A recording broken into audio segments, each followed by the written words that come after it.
Kas yra durni klausimai ir kaip juos atskirti nuo nedurnų klausimų.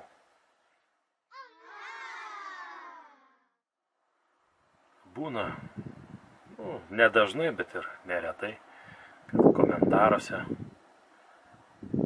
po vaizdainis arba po mano komentarais, kur nors irgi parašo taip kaip komentarai į mano komentarą, klausimų formai, kur užduoda tą klausimą ir suprask, ką čia turėjo omeny tuo klausimu. Tai aš savo subjektyvių vertinimų tai žiūriu kaip į durnus tokius klausimus.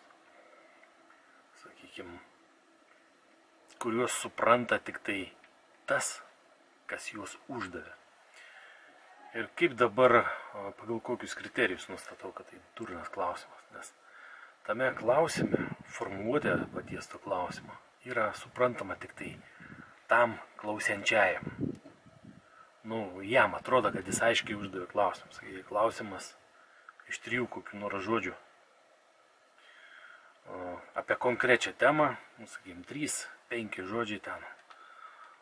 Ir ką nors išplėstiniam komentarą parašai ir po to komentarą parašo. Ir kas iš viso to?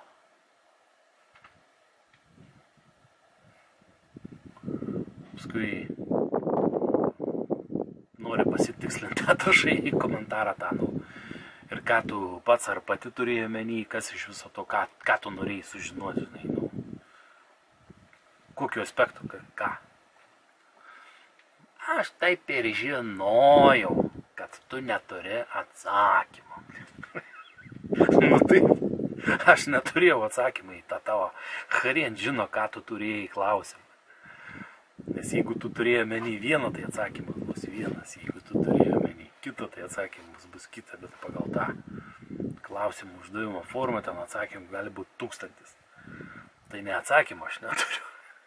Aš neturiu laiko vardinti 1000 tų atsakymų, ką tu ten turėjai omeny užduodamas ar užduodama tą klausimą. Tai vat, aš taip klasifikuoju durnus ir nedurnus klausimus, kuriuos užduoda, sakykime, konkrečiai man.